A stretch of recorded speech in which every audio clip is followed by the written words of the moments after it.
नमस्कार दोस्तों। तो आज के सेशन में हम यहाँ पे जो भी आपके इलाहाबाद यूनिवर्सिटी की बीए की परीक्षा है या फिर बीएससी की परीक्षा है या फिर बीकॉम की परीक्षाएं हैं या फिर इलाहाबाद यूनिवर्सिटी की यूजी पीजी की कोई भी परीक्षाएं हैं जिसमें कि हालांकि आपको पता ही होगा सिलेबस के बारे में, तो आप अपने अकॉर्डिंग देख सकते हैं कि हर एक सेगमेंट में, चाहे आप यूजी के एग्ज़ाम ले लीजिए या फिर पीजी के, सभी में क्या होता है कि जीके और जीएस का एक महत्वपूर्ण योगदान होता है। यानी जीके जीएस का अगर आप यहाँ पे कॉन्सेप्ट समझ लेते हैं, किस तरीके से कॉन्सेप्ट होता है, क्या पूछा जाता है, ठीक है, किस बेस पे, किस पैटर्न पे। देखिए, यूजी का और पीजी का एक तरीके से कहा जाए तो एक ही संस्था निर्माण करती है, तो जो उनका माइंडसेट होता है वो भी एक तरीके से होता है, ठीक है। उनको पता है कि हाँ, मुझे जो है वो मॉडर्न हिस्ट्री से ज़्यादा फोकस करना है और एंशिएंट हिस्ट्री पर उसको ले लेना है, बाकी मिडिवल हिस्ट्री को एक दो क्वेश्चन करके छोड़ देने हैं, ठीक है। तो उनके माइंडसेट के हिसाब से हमने यहाँ पर जो है पेपर को तैयार किया है। ये काफ़ी मेहनत लगा है मुझे तैयार करने में, मैं खुद यहाँ पे बताऊँ, ठीक है। और ये सेशन हो सकता है कि जीके जीएस का लास्ट हो, क्योंकि इसके अंतर्गत हम कई वीडियो लाएंगे, 4-5 सेशन लाएंगे, जिसके अंतर्गत हमने यहाँ पे पहला जो सेशन रखा है वो ज्योग्राफी का रखा है और वर्ल्ड यहाँ पे ज्योग्राफी का रखा है, ठीक है। ब्रह्मांड के बारे में हम देखेंगे और भारत की ज्योग्राफी, जो कि दो चीज़ों से ही पूछी जाती है, ठीक है। आप पिछले साल का पेपर उठा लेंगे। दूसरी चीज़ ये है कि आप पिछले साल का पेपर जो है हमने सफिशिएंटली प्रीवियस ईयर के पेपर को बना के रख दिया है, जिसकी डिमांड थी उसके हिसाब से मैंने बना दिया है। बीकॉम की कोई डिमांड नहीं आ रही थी, इसलिए मैंने बीकॉम का बंद कर दिया है, ठीक है। तीसरी बात ये है कि प्लेलिस्ट में जाकर के आप जो भी प्रीवियस ईयर के पेपर है उसको देख लीजिए, जो मॉडर्न पेपर हैं, जो जिस तरीके से पूछा जाता है। तो मैंने एनालिसिस किया कि एक एक चीज़ों को समझने, एक एक क्वेश्चन को बताना कोई मतलब नहीं रखता है, ठीक है।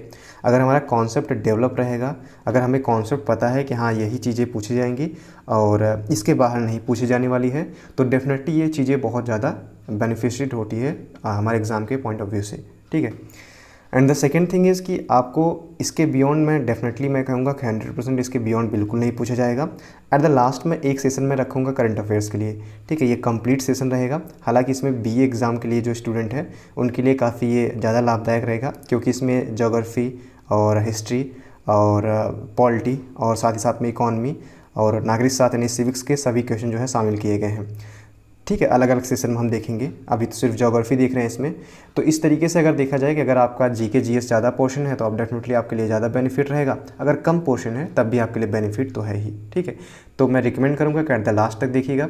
इसके बाद मैंने प्लेलिस्ट बना रखी है। देखिए, मैंने यहाँ पे इलाहाबाद यूनिवर्सिटी से मैं ग्रेजुएशन कर चुका हूँ, तो मैंने 3-4 साल से मुझे एक्सपीरियंस भी है कि हाँ ये किस तरीके से पेपर पैटर्न बनाया जाता है, तो उसी के बेसिस पे ये चीज़ें तैयार की गई हैं। इसमें कुछ ऐसे क्वेश्चन शामिल किए गए हैं जो कि प्रीवियस ईयर में पूछे गए हैं, मैं बताता रहूँगा साथ साथ में।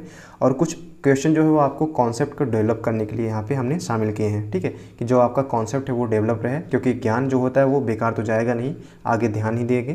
तो कॉन्सेप्ट डेवलप हो जाएगा तो हमें क्या होगा, एक साइकोलॉजिकल इम्पैक्ट पड़ेगा, जिसके अकॉर्डिंग हम यहाँ पे क्वेश्चन को सॉल्व करेंगे, ठीक है। समझ लीजिए, थोड़ा सा फर्स्ट वीडियो है, इस वजह से मैं यहाँ पे थोड़ा सा ज़्यादा समझाने का प्रयास कर रहा हूँ। And the second thing is कि आपको इसको बियॉन्ड बिल्कुल नहीं पढ़ना है। जो लास्ट सेशन हमारा रहेगा जो करंट अफेयर्स का, ठीक है, उसमें सारा इंक्लूड हो जाएगा, जो भी पोर्शन हमारे छूटे रहेंगे। बाकी इसके बियॉन्ड आपको बिल्कुल क्वेश्चन नहीं आने वाला है, ठीक है। अगर आएगा तो मैं रिकमेंड कर दूंगा कि ये सेगमेंट मैंने छोड़ दिया है तो वो आपको पढ़ लेना है, बाकी आप यहाँ पे देख सकते हैं। तो मैंने यहाँ पे क्वेश्चन को शामिल ना करते हुए भी देखिए एक पैराग्राफ में आपके 3-3, 4-4 क्वेश्चन यहाँ पे बनने के उम्मीद है। किस तरीके से बनेंगे प्रश्न वो भी मैं बताऊंगा भी, ठीक है। चलिए देख लेते हैं। देखिए, महाद्वीप का वह हिस्सा जो 3 ओर से महासागरों से घिरा होता है उसे प्रायद्वीप कहते हैं, ठीक है। जैसे भारत हो गया, तो यहाँ पे अरब सागर से एक तरफ से, फिर हिंद महासागर, ठीक है, इस तरीके से घिरा हुआ है। प्रायद्वीपीय भारत पूर्व में बंगाल की खाड़ी, ठीक है, पूर्व में बंगाल की खाड़ी से, दक्षिण में हिंद महासागर, यहाँ पे दक्षिण में हिंद महासागर से, और पश्चिम में अरब सागर से घिरा हुआ है।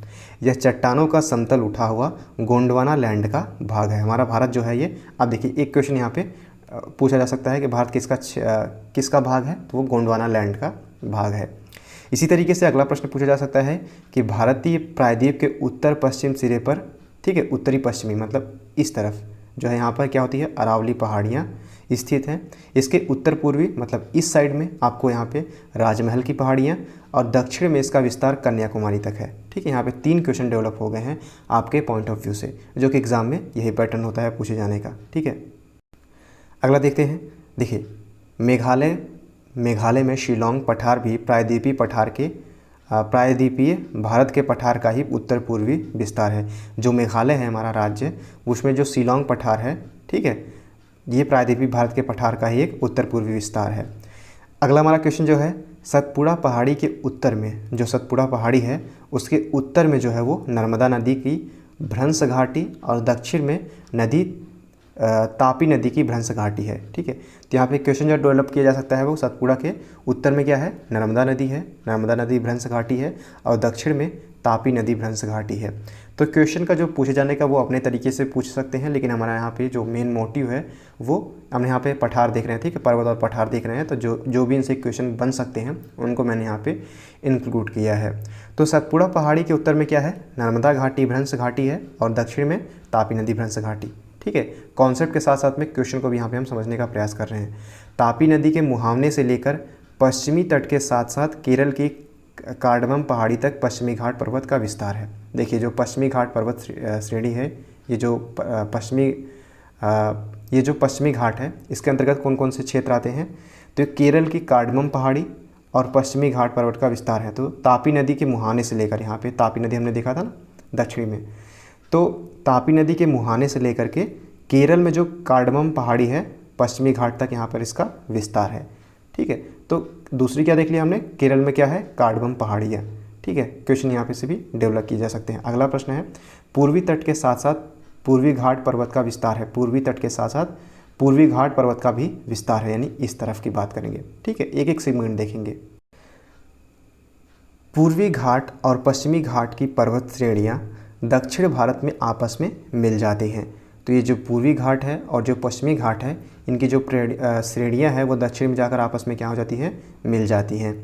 इनके मिलन के स्थान पर एक पर्वतीय घाट का निर्माण होता है जो नीलगिरी पर्वत कहलाता है। ठीक है, यानी पूर्वी और पश्चिमी घाट के मिलन से जो एक घाट का निर्माण होता है उसे हम क्या कहते हैं, नीलगिरी पर्वत कहते हैं। ठीक है, ये देख लेती है। अब इसी तरीके से अगला प्रश्न हमारा देख लेते हैं, किस तरीके से बन सकता है कि पूर्वी घाटी, मतलब इस तरफ का भाग जो है, पूर्वी घाटी और पश्चिमी घाटी की पर्वत श्रेणियाँ दक्षिण भारत में आपस में मिल जाती हैं और इनके मिलन स्थान पर एक पर्वतीय घाट का निर्माण होता है जो कि नीलगिरी पर्वत के नाम से जाना जाता है।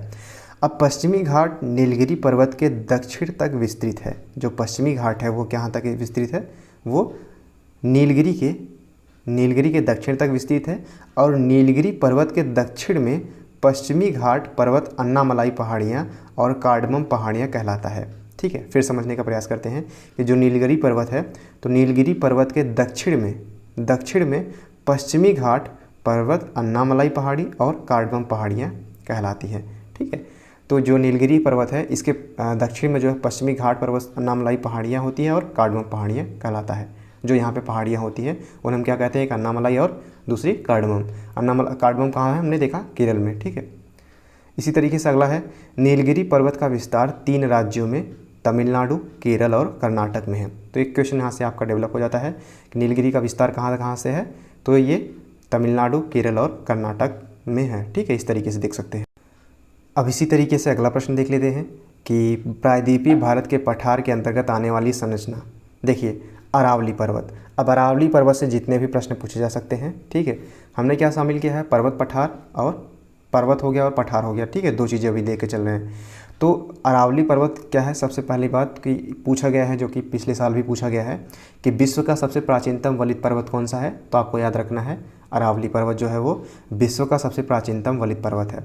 इसका सर्वाधिक विस्तार राजस्थान में है और सर्वोच्च शिखर गुरु शिखर है। ठीक है, अरावली पर्वत की सबसे सर्वोच्च शिखर क्या है, गुरु शिखर है, जो राजस्थान के माउंट आबू के समीप है। ठीक है, इसी तरीके से जैन धर्म का प्रसिद्ध तीर्थ स्थल दिलवाड़ा माउंट आबू कहाँ पे है, तो अरावली पर्वत में ही है। ठीक है, तो यहाँ पे 3 क्वेश्चन, यहाँ पे पहला क्या हो गया, पहला सबसे प्राचीनतम वलित पर्वत कौन सा है, तो अरावली रेंज हो गया। ठीक है, ये कहाँ, अरावली पर्वत कहाँ पे है, राजस्थान में, दूसरा प्रश्न। तीसरा प्रश्न हो गया कि दिलवाड़ा माउंट आबू पर्वत कहाँ पे है, तो जो जैन धर्म का जो प्रसिद्ध तीर्थ स्थल दिलवाड़ा माउंट आबू है कहाँ पे है, ये अरावली में है। ठीक है, और गुरु शिखर, अरावली की सबसे ऊंची शिखर कौन सी है, तो गुरु शिखर। 4 प्रश्न यहाँ पे बड़े आराम से बन गए। तो आई होप आप प्रश्नों को समझ रहे होंगे, कॉन्सेप्ट को भी समझ रहे होंगे। ठीक है, मैं बार बार यहाँ पे डेवलप नहीं करूँगा स्टार्टिंग में, क्योंकि कन्फ्यूजन हो जाता है, इस वजह से मैं समझा दे रहा हूँ, बाकी आगे आप मैनेज करते चलिए। अब अरावली पर्वत के साथ साथ में हम यहाँ पे मालवा का पठार देख लेते हैं। तो अरावली पर्वत के दक्षिण और विंध्य पर्वत के उत्तर में स्थित मालवा का पठार है। ठीक है, अरावली के दक्षिण में और विंध्य पर्वत के उत्तर में। ठीक है, उत्तर में कहाँ पे, यहाँ पे स्थित क्या है, ये मालवा का पठार। निर्माण अगर देखा जाए तो निर्माण जो है वो ज्वालामुखी के निकलने से, लावा से इसके काली मिट्टी की अधिकता है। ठीक है, ज्वालामुखी के निकलने से इसका निर्माण हुआ है। और मालवा के पठार की विशेषता क्या है, इसमें काली मिट्टी की अधिकता पाई जाती है। चंबल, बेतवा और काली सिंध नदी यहाँ से निकलती है। कौन कौन सी नदी हैं, तो मालवा के पठार से चंबल, बेतवा और काली सिंध नदी यहाँ से निकलती है। इसी तरीके से हम अपना अगला देख लेते हैं कि मालवा का पठार, छोटा नागपुर का पठार। ठीक है, मालवा के पठार के बाद तो छोटा नागपुर का पठार जो है वो झारखंड एवं पश्चिम बंगाल राज्य में विस्तृत है। ठीक, कहाँ कहाँ पर, तो छोटा नागपुर का पठार झारखंड में एवं पश्चिम बंगाल। ठीक है, भारत की इधर साइड में 2 प्रमुख नदियाँ यहाँ से निकलती हैं। कौन कौन सी, दामोदर नदी और स्वर्णरेखा नदी। ठीक है, मालवा का पठार में क्या निकली है, नदियों को देखते चलिएगा।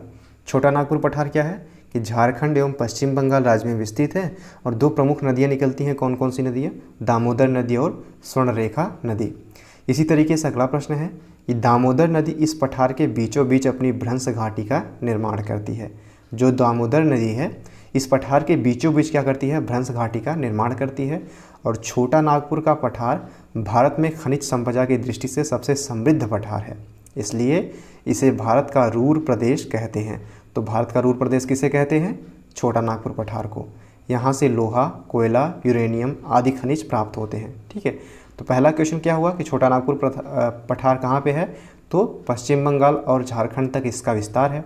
दूसरा कि छोटा नागपुर पठार से कौन कौन सी नदियाँ निकलती हैं, दामोदर नदी और स्वर्णरेखा नदी। तीसरा कि दामोदर नदी के बीचों बीच जो है भ्रंश घाटी का निर्माण होता है। चौथा प्रश्न कि भारत का रूर प्रदेश किसे कहा जाता है, तो छोटा नागपुर के पठार को भारत का रूर प्रदेश कहा जाता है। इसी से संबंधित कुछ और भी यहाँ पे जानकारी है कि भारत में यूरेनियम छोटा नागपुर पठार के जादूगोड़ा से प्राप्त होता है। जो भारत में यूरेनियम का जो खनन होता है वो छोटा नागपुर पठार के जादूगोड़ा से प्राप्त होता है। इसके उत्तर पूर्व में राजमहल की पहाड़ियाँ हैं जो मुख्य रूप से झारखंड में स्थित है। ठीक है, तो जो छोटा नागपुर के पठार के जो उत्तर में क्या है, राजमहल की पहाड़ियाँ हैं जो मुख्य रूप से झारखंड में स्थित है। तो देखिए यहाँ पे आपका कॉन्सेप्ट डेवलप हो रहा होगा। पहले तो हमने देखा कि भारत की स्थिति, ठीक है, अब इसके बाद पूर्वी पश्चिमी पठार देखा। इसके बाद हमने देखा कि कुछ महत्वपूर्ण पठार जैसे छोटा नागपुर का पठार, ठीक है, इसके बाद मालवा का पठार। ठीक है, इस तरीके से हमने कोऑर्डिनेशन बैठा लिया। अब आप इसको जब मैप में देखेंगे तो जो बेटर तरीके से समझ में आएगा, ठीक है, कि कहाँ कहाँ पर स्थिति है। तो वहाँ पे हम बहुत ज़्यादा संक्षेप में जाएंगे क्योंकि हमें एग्ज़ाम पास करना है, तो वो इसी बेसिस पर हम तैयारी करेंगे। देखिए ये आपके आगे बेसिस आने वाले एग्ज़ाम में भी काफ़ी सारी तैयारी में मदद करेगा। ठीक, इस वजह से यहाँ पर शामिल किया गया है। अब अगला पठार देख लेते हैं, जो मेघालय पठार या शिलांग पठार। हालांकि यहाँ से क्वेश्चन बहुत कम पूछे गए हैं लेकिन हम देखने का प्रयास करेंगे इसको भी। तो प्रायद्वीपीय भारत के पठार का हिस्सा राजमहल पहाड़ी का ही पूर्वी विस्तार है जिसे हम, ठीक है, ये प्रायद्वीपीय, ये क्या है, राजमहल पहाड़ी का ही पूर्वी विस्तार है, यानी राजमहल की जो पहाड़ियाँ हैं उनके पूर्वी विस्तार को ही मेघालय पठार या शिलांग पठार कहा जाता है। और शिलांग पठार के अंतर्गत 5 पहाड़ियाँ शामिल हैं। कौन कौन सी, गारो, खासी, जयंतिया, मिकिर और रेंगमा। ठीक है, तो शिलांग पठारी के अंतर्गत, जो पठार के अंतर्गत कौन कौन सी पहाड़ियाँ आती हैं, गारो, खासी, जयंतिया। ठीक है, तीनों आपको पता ही होंगी, बाकी मिकिर और रेंगमा आपको देख लेना है। शिलांग पठार के अंतर्गत शामिल गारो, खासी और जयंतिया पहाड़ियाँ मेघालय में स्थित हैं, और जबकि मिकिर और रेंगमा पहाड़ियाँ शिलांग पठार के असम में स्थित है। इसके साथ ही साथ शिलांग पठार की सबसे ऊंची चोटी जो है वो नोकरेक गारो पहाड़ी के अंतर्गत स्थित है। ठीक है, इस तरीके से देख सकते हैं। इसी प्रकार से हमारा अगला प्रश्न है कि विंध्य पर्वत श्रेणी, जहाँ से एक प्रश्न आने की संभावना बहुत ज़्यादा है। तो मालवा पठार के दक्षिण में स्थित मुख्य विस्तार मध्य प्रदेश में है। पूर्व में भांडेर पहाड़ी, कैमूर पहाड़ी के नाम से जाना जाता है इसे। साथ ही साथ में सतपुड़ा पर्वत भारत में एकमात्र ब्लॉक पर्वत का उदाहरण है। तो काफ़ी इंपॉर्टेंट क्वेश्चन कि सतपुड़ा पर्वत जो है ये क्या है कि भारत में एकमात्र ब्लॉक पर्वत का उदाहरण है। एकमात्र है, डेफिनेटली बहुत इंपॉर्टेंट हो जाता है। इसके उत्तर में यानी विंध्य पर्वत श्रेणी के उत्तर में नर्मदा भ्रंश घाटी तथा सतपुड़ा पर्वत के दक्षिण में जो है वो तापी भ्रंश घाटी अवस्थित है। ठीक है, तो इस तरीके से आप यहाँ पे देख सकते हैं। इसी तरीके से अगला प्रकार जो क्वेश्चन देखते हैं कि विंध्य पर्वत श्रेणी से संबंधित ही, तो यह पश्चिम से पूरब की ओर 3 पहाड़ियों में विस्तृत है। ठीक है, कौन कौन सी, राजपीपला पहाड़ी, महादेव पहाड़ी और मैकाल पहाड़ी। ठीक है। तो पश्चिम से पूरब की ओर अगर इसका विस्तार देखें जो विंध्य पर्वत श्रेणी है, ठीक है, इसके अंतर्गत देखें तो कौन कौन सी 3 पहाड़ियाँ आती हैं। पहला है राजपीपला पहाड़ी, दूसरा है महादेव पहाड़ी और तीसरा है मैकाल पहाड़ी। इसी के अंतर्गत सतपुड़ा पर्वत की सबसे ऊंची चोटी जो है वो धूपगढ़ है, जो महादेव पहाड़ी पर स्थित है। और साथ ही साथ में देखिए बात करें तो मैकाल पहाड़ी की सबसे ऊंची चोटी अमरकंटक है। यह पहाड़ी मध्य प्रदेश और छत्तीसगढ़ की सीमा पर अवस्थित है। और सतपुड़ा पर्वत, जो सतपुड़ा पर्वत का विस्तार है वो कहाँ पे है, गुजरात में है, महाराष्ट्र में है, मध्य प्रदेश में है। तो यहाँ पे कई किस तरीके से प्रश्न पूछे जा सकते हैं कि पूर्व से पश्चिम से पूर्व 3 पहाड़ियाँ हैं, तो कौन ऐसी पहाड़ियाँ हैं जो कि विंध्य पर्वत श्रेणी के अंतर्गत आती हैं। तो आपको दे देगा 3 ऑप्शन, राजाजी पहाड़ी, महादेव पहाड़ी और राजपीपला पहाड़ी, महादेव पहाड़ी और मैकाल पहाड़ी, एक अलग दे देगा, ठीक है। तो यहाँ पे प्रश्न ये डेवलप किया जा सकता है। दूसरी क्या है कि सतपुड़ा पर्वत की सबसे ऊंची चोटी क्या है, धूपगढ़ है, जो कि महादेव पहाड़ी पर स्थित है, ठीक है। इसी तरीके से यहाँ पे क्या पूछ लेगा कि सतपुड़ा का विस्तार कहाँ किस किस राज्य में है, तो गुजरात, महाराष्ट्र और मध्य प्रदेश राज्य में अवस्थित है। इसी प्रकार से अगला प्रश्न देख लेते हैं। दक्कन का पठार अगला पठार हमारा है। तो यह सतपुड़ा पर्वत श्रेणी पश्चिम एवं पूर्वी घाट के मध्य में स्थित है। मुख्य रूप से दक्कन ट्रैप की चट्टानों से बना है। और प्रमुख पहाड़ियों की बात किया जाए तो हरिश्चंद्र पहाड़ी, बालाघाट पहाड़ी, अजंता पहाड़ी और गाविलगढ़ पहाड़ी महाराष्ट्र में स्थित है। वहीं दक्कन पठार के अंतर्गत ही दंडकारण्य का पठार जिसका विस्तार मुख्य रूप से छत्तीसगढ़ एवं उड़ीसा में है। और बस्तर का पठार भी इसी का हिस्सा है, जहां भारत टीन का एकमात्र भंडारण है, ठीक है। तो क्या हमने देखा कि दक्कन का पठार जो है ये क्या है कि यह सतपुड़ा पर्वत श्रेणी पश्चिम घाट एवं पूर्वी घाट के मध्य में स्थित है और यह दक्कन ट्रैप की चट्टानों से बना है। तो दक्कन के पठार किससे बना है, मुख्यतः निर्मित हुआ है तो दक्कन ट्रैप की चट्टानों से, ठीक है। इसके अंतर्गत पहाड़ियाँ जो है आपको हरिश्चंद्र पहाड़ियाँ इंपॉर्टेंट रखना है, बाकी आपको यहाँ पे स्किप कर देना है अगर करना चाहें तो। अगला हमारा है महानदी बेसिन। महानदी बेसिन देख लेते हैं। देखिए छत्तीसगढ़ राज्य में दंडकारण्य पठार के उत्तर में तथा छोटा नागपुर पठार के मध्य में स्थित है और धान के उत्पादन के लिहाज से अहम है, ठीक है। जो महानदी बेसिन है ये धान के उत्पादन के लिए लिहाज से महत्वपूर्ण भूमिका अदा करता है। इस प्रकार से हम अपना अगला जगह देखते हैं कि पश्चिमी घाट पर्वत श्रेणी की बात करते हैं। देखिए तो पश्चिमी घाट पर्वत श्रेणी की बात अगर किया जाए तो नदी तापी नदी के मुहाने से शुरू होकर दक्षिण में केप केमोरिन कन्याकुमारी तक विस्तृत है। पर्वत जो पश्चिमी घाट पर्वत श्रेणी है कहाँ से स्टार्ट है, तो तापी नदी के मुहावने से स्टार्ट होकर के केप केमोरिन नाम की जो कन्याकुमारी में एक स्थान है वहाँ तक विस्तृत है। अगर देखा जाए तो विस्तार उत्तर से दक्षिण की ओर है इसका। और भारत में हिमालय के बाद दूसरा सबसे लंबा पर्वत सह्याद्री भी कहलाता है, ठीक है। सह्याद्री भी कहलाता है जो हिमालय के बाद। यह वास्तव में पर्वत न होकर प्रायद्वीपीय भारत के पठार का पश्चिमी भ्रंश कगार है, जो इंडियन प्लेट के अफ्रीकन प्लेट से टूटने का परिणाम स्वरूप बना है, ठीक है। इसी से संबंधित कुछ अन्य तथ्य भी देख लेते हैं कि उत्तरी सह्याद्री की सबसे ऊंची चोटी जो है वो कालसूबाई है।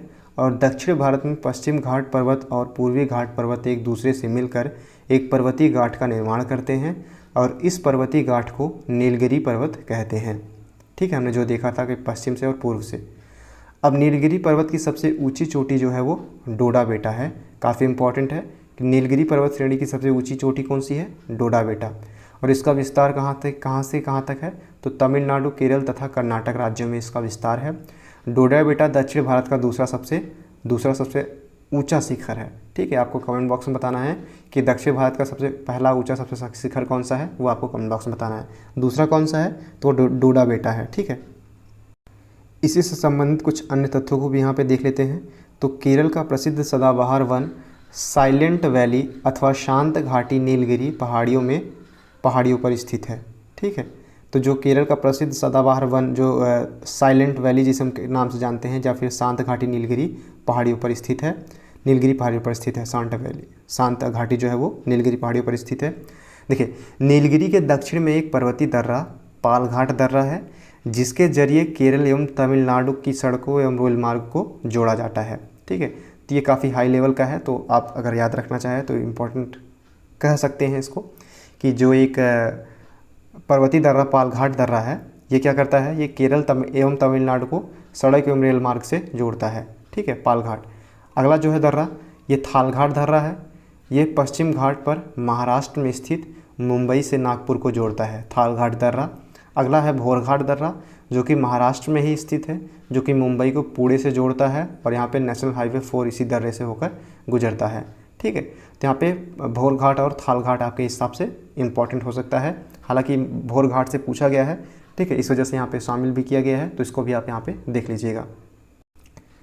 इसी प्रकार से अगला प्रश्न देख लेते हैं कि पश्चिमी घाट पर्वत की बात करते हैं तो पालघाट दर्रा जो है वो नीलगिरी एवं अन्नामलाई पहाड़ियों के बीच केरल में स्थित है, और शेनकोट्टा दर्रा कार्डमम पहाड़ी पर केरल राज्य में स्थित है, जो कि तिरुवनंतपुरम से मदुरै को जोड़ता है। ठीक है, इसको आप यहाँ पे देख सकते हैं। तो यहाँ पे हमारा पश्चिमी घाट समाप्त होता है। अब हम पूर्वी घाट की ओर यहाँ पे चलेंगे। देखिए पूर्वी घाट पर्वत से किस तरीके से प्रश्न पूछे जा सकते हैं। तो पूर्वी घाट मुख्यतः जो है पर्वत को अलग अलग राज्यों में स्थानीय नाम से अलग अलग नामों से जाना जाता है। जैसे पूर्वी घाट को आंध्र प्रदेश में नल्लामलाई, पालकोंडा और वेलिकोंडा के नाम से जाना जाता है। तेलंगाना में शेषाचलम के नाम से जाना जाता है।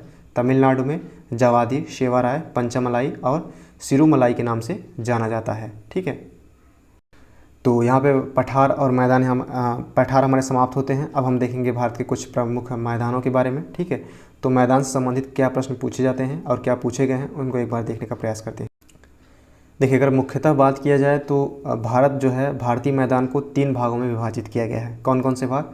उत्तर भारत का मैदान, पश्चिमी तटीय मैदान और पूर्वी तटीय मैदान, 3 भागों में विभाजित किया गया है। अब एक एक करके समझने का प्रयास करेंगे। तो उत्तर भारत का मैदान क्या है? देखिए उच्चावच की दृष्टि से उत्तर भारत के मैदानी क्षेत्र भाभर प्रदेश, तराई प्रदेश, खादर प्रदेश एवं बांगर प्रदेश के नाम से विभाजित किए गए हैं। ठीक है, जो उत्तर भारत का मैदान है, ठीक है, बांगर सीमेंट। तो यहाँ पे देख सकते हैं कि जो उत्तर भारत का जो मैदान है वो जो है मुख्यतः किन क्षेत्रों में बांटा गया है? भाभर प्रदेश, तराई प्रदेश, खादर प्रदेश और बांगर प्रदेश में विभाजित किया गया है। ठीक है, इस तरीके से देख सकते हैं आप। सो आई होप कि आप ये भी समझ रहे होंगे किस तरीके से प्रश्न यहाँ पे पूछे जाने के चांसेस हैं, क्योंकि मैं बार बार नहीं बता पा रहा हूँ क्योंकि वीडियो लंबा हो जाएगा और काफ़ी चीज़ें यहाँ पे हमें कवर अप करनी है। पश्चिमी तटीय मैदान की बात करते हैं तो प्रायद्वीपीय भारत के पठार से प्रवाहित होने वाली नदियों के निक्षेपों द्वारा पश्चिमी तटीय मैदान तथा पूर्वी तटीय मैदान का निर्माण हुआ है। कैसे निर्माण हुआ है पूर्वी और पश्चिमी तट का? तो जो प्रायद्वीपीय भारत के पठार से प्रवाहित होने वाले जो नदियाँ हैं और नदियाँ जो निक्षेप लाती हैं, निक्षेप क्या कहते हैं? जैसे जब नदियाँ प्रवाह होती हैं तो जब एक जगह से दूसरे स्थान पर जाती है तो क्या करती हैं? अपने साथ में कुछ धूल के कण, कंकड़, पत्थर भी लाती हैं, जिसे हम क्या कहते हैं? निक्षेप कहते हैं। तो जब क्या होता है कि नदियों के प्रवाह से जो निक्षेप एक जगह पर इकट्ठा होते हैं, उन्हीं के माध्यम से पूर्वी और पश्चिमी तट का यहाँ पे निर्माण हुआ है। ठीक है, तटीय मैदानों का यहाँ पे निर्माण हुआ है। देखिए पश्चिमी घाट के पश्चिमी दिशा में पश्चिमी तटीय मैदान स्थित है। ठीक है, पश्चिमी घाट के ये जो मैदान आपको यहाँ पे दिख रहा है ये क्या है? पश्चिमी तटीय मैदान है। ठीक है, यहाँ पे हरी हरी जो घासें हैं यहाँ पे मैदान है। अब पश्चिमी तटीय मैदान पर ही मुंबई, कोच्चि, सूरत आदि शहर क्या हुए हैं? बसे हुए हैं। अब बात कर लेते हैं पूर्वी तटीय मैदान की। तो निर्माण जो है नदियों के डेल्टा क्षेत्र से मिलकर हुआ है या नदियों के जलोढ़ निक्षेप से हुआ है पूर्वी तटीय मैदानों का। धान की खेती के लिए उपयुक्त, सबसे उपयुक्त माना जाता है। एक क्वेश्चन यहाँ पे बन गया कि धान की खेती के लिए जो है पूर्वी तट से यहाँ पे महत्वपूर्ण भूमिका अदा करता है। और हुगली नदी के मुहाने से लेकर के कन्याकुमारी तक पूर्वी तटीय मैदान का विस्तार है। ठीक है, दूसरा क्वेश्चन क्या बना कि पूर्वी तट का विस्तार कहाँ से कहाँ तक है? हुगली नदी से लेकर के कन्याकुमारी तक यहाँ पर इसका विस्तार है पूर्वी तट का। तो एक क्वेश्चन यहाँ पे, 2 क्वेश्चन यहाँ पे क्रिएट होते हैं। मैदान से भी संबंधित यहाँ पे जो है इतने ही प्रश्न हमने यहाँ पे शामिल किए हैं। ठीक है, इससे बाहर पूछा नहीं जाएगा। ठीक है, अगला है भारत की अपवाह प्रणाली और मुख्य झीलों की बात कर लेते हैं। देखिए भारत की नदियों को भागों में बांटकर देखा जा सकता है। हिमालय की नदियों और प्रायद्वीपीय भारत की नदियाँ अगर बात किया जाए तो यहाँ पे हिमालय की नदियाँ देख लेते हैं। ठीक है, यहाँ पे भारत की नदियों को यहाँ पे हम कई भागों में बांट कर देख रहे हैं। एक है हिमालय की नदियाँ। हिमालय की नदियों के अंतर्गत अगर देखा जाए तो पूर्ववर्ती नदियाँ एक होती हैं, जो नदियाँ हिमालय के उत्थान से पूर्व भी उस स्थान पर प्रवाहित होती थी जहाँ वे आज भी बह रही हैं, जैसे सिंधु नदी, सतलज नदी, ब्रह्मपुत्र नदियाँ। इस तरीके की जो नदियाँ हैं ये हिमालय पर्वत श्रेणी के निर्माण से पहले भी यहाँ पर बह रही थी। ठीक है, इसे हम पूर्ववर्ती नदियाँ कहते हैं, सिंधु नदी, सतलज नदी और ब्रह्मपुत्र नदी। वहीं उत्तरवर्ती नदियों की बात किया जाए तो हिमालय के उत्थान के बाद प्रवाहित होने वाली नदियों के ये जो उत्तरवर्ती नदियाँ जो हैं ये क्या हुआ कि जब हिमालय का निर्माण हो गया तब इसके बाद जो है उत्तरवर्ती नदियों का निर्माण हुआ है। इसमें 3 अहम नदी तंत्र शामिल है, कौन कौन सी?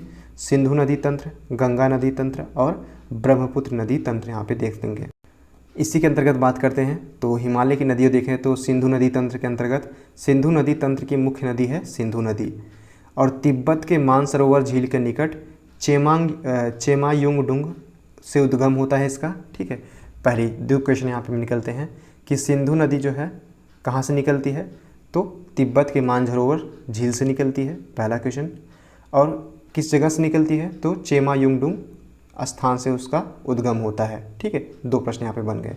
इस तरीके से अगला प्रश्न जो है क्रिएट यहाँ पे किया जा सकता है कि सिंधु नदी तंत्र की मुख्य नदी है सिंधु नदी, ठीक है, और यह चेमायुंगडुंग से उद्गम होता है और यह लद्दाख जास्कर श्रेणियों के बीच उत्तर पश्चिमी दिशा में प्रवाहित होती है।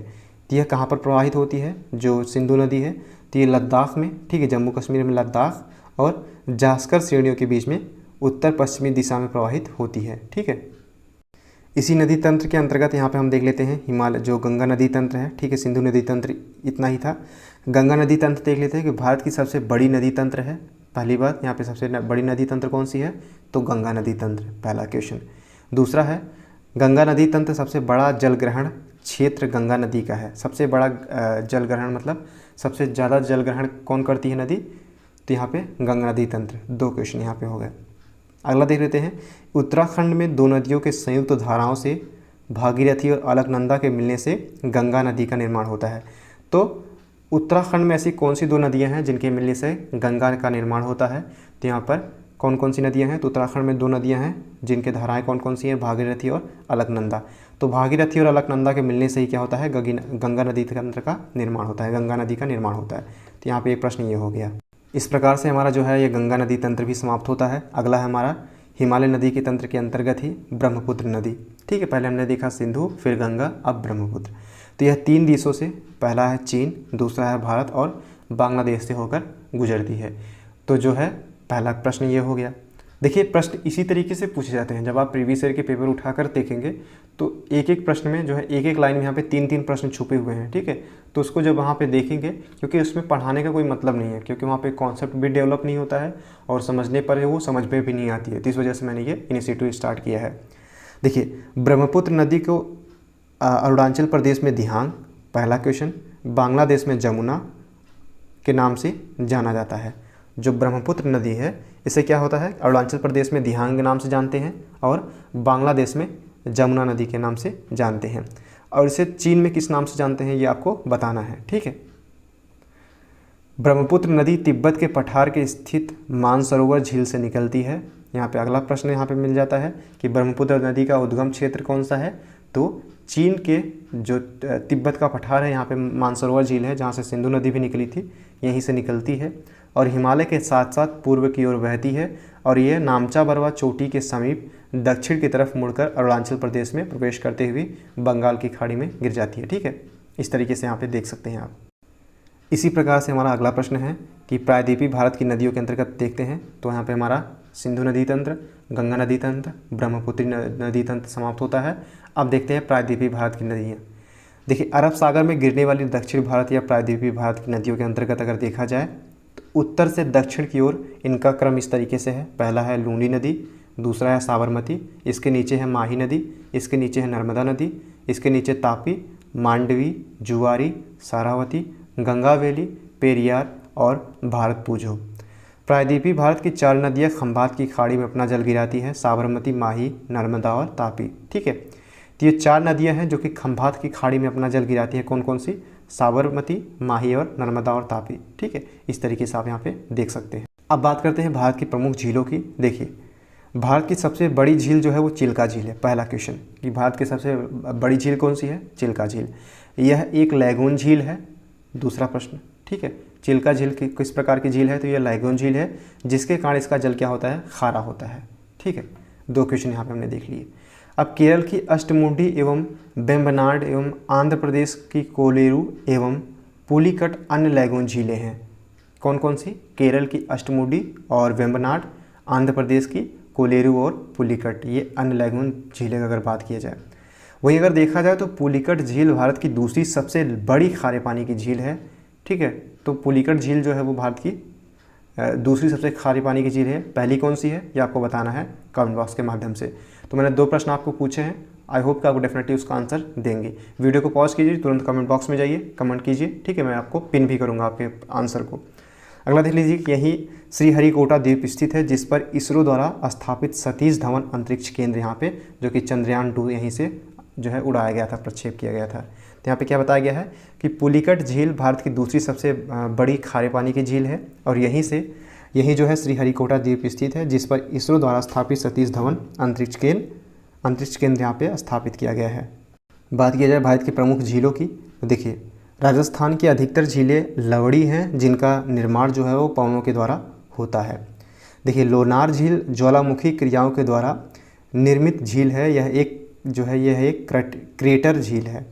पूर्वोत्तर भारत की ताज़े पानी की सबसे बड़ी झील जो है वो लोकटक झील है। आपको पता चल गया, ठीक है। खारे पानी का आपको बताना है। पूर्वोत्तर भारत की ताज़े पानी की सबसे बड़ी झील कौन सी है? लोकटक झील है। ये क्या है? ताज़े पानी की झील। मणिपुर में लोकटक झील में जो है वो केबुल लामजाओ नामक एक तैरता हुआ राष्ट्रीय पार्क भी यहाँ है, ठीक है। केबुल लामजाओ जो है ये तैरता हुआ राष्ट्रीय पार्क है, ठीक है, मणिपुर में। इससे भी प्रश्न यहाँ पे पूछे जा सकते हैं। इस तरीके से अगला देख लेते हैं। देखिए चंबल नदी का पानी रोककर 3 कृत्रिम झीलें बनाई गई हैं। जो चंबल नदी है इनका पानी रोककर 3 कृत्रिम, यानी कृत्रिम मतलब क्या होता है? मानव निर्मित जो झीलें होती हैं, जैसे एक है गांधी सागर, जवाहर सागर और राणा प्रताप। तो चंबल नदी से 3 कृत्रिम झीलें कौन कौन से निर्माण की गई है? गांधी सागर, दूसरा जवाहर सागर और तीसरा राणा प्रताप सागर। तेलंगाना राज्यों में 2 कृत्रिम झीलें हैं, कौन कौन सी? निजाम सागर मंजीरा नदी पर और नागार्जुन सागर कृष्णा नदी पर, ठीक है। तो यहाँ पे पूछा गया है कि जो नागार्जुन सागर है ये किस नदी पर स्थित है? तो ये कृष्णा नदी पर। इस तरीके से आप यहाँ पे देख सकते हैं। पिछले साल पूछा गया है प्रश्न। भारत की सबसे बड़ी कृत्रिम झील गोविंद सागर झील है, ठीक है। पहला क्वेश्चन यहाँ पे, अगला क्वेश्चन जो यहाँ पे क्रिएट होता है कि भारत की सबसे बड़ी कृत्रिम झील कौन सी है? गोविंद सागर झील है और यह सतलज नदी पर हिमाचल प्रदेश में स्थित है। तो यहाँ पे 2 प्रश्न यहाँ पे बनते हैं कि सबसे बड़ी कृत्रिम झील गोविंद सागर कहाँ पर? सतलज नदी पर। किस राज्य में? हिमाचल प्रदेश राज्य में, ठीक है। इससे पहले हमने क्या देखा कि निजाम सागर मंजीरा नदी पर और नागार्जुन सागर जो है वो कृष्णा नदी पर स्थित है। अब यहाँ पे झीलों से भी संबंधित जो है झील और मैदान जो है यहाँ पे समाप्त होते हैं। अब अगला हम जो देखेंगे वो भारत की भौगोलिक अवस्थिति और विशेषताओं से संबंधित यहाँ पे प्रश्नों को हम यहाँ पे इंक्लूड करेंगे, ठीक है। आइए देखते हैं। तो भारत की भौगोलिक अवस्थिति को यहाँ पे हम देखेंगे, जो कि पिछले साल जो है अधिकतर यहाँ पे प्रश्न पूछे जाते हैं इसी सेगमेंट से, कि विषुवत रेखा के उत्तर में विषुवत रेखा, ठीक है। आपको यहाँ पे पता होगा कि ये क्या है? विषुवत रेखा है। ये कर्क रेखा है 23.5 अंश ऊपर और दक्षिण की तरफ ये मकर रेखा है और ये आर्कटिक है और ये अंटार्कटिक है 66.5 अंश पे ऊपर और उत्तर और दक्षिण की तरफ में, ठीक है। इसे क्या कहते हैं? ठीक है, ये अक्षांश हो गई और ये रेखा जो होती है उत्तर से दक्षिण की तरफ, इसे हम देशांतर कहते हैं। ये बेसिक चीज़ें आपको पता ही होंगी। तो विषुवत रेखा से उत्तर में 8 अंश 4 मिनट, यानी भारत मान लीजिए ये विश्व है, ये हमारा विषुवत रेखा हो गया। इससे 8 अंश 4 मिनट उत्तर की तरफ और 37 अंश 6 मिनट उत्तर की तरफ, यानी यहाँ पर इस स्थिति में। और 68 अंश 60 मिनट से 97 अंश 25 मिनट पूर्वी देशांतर पर, यानी यहाँ पर भारत की अवस्थिति है, ठीक है। पहला चीज़ यहाँ पे हो गया। उपमहाद्वीप के पूर्व में बंगाल की खाड़ी, ठीक है। भारत के पूर्व में क्या है? बंगाल की खाड़ी है। पश्चिम में क्या है? अरब सागर है, ठीक है। दक्षिण में क्या है? हिंद महासागर स्थित है।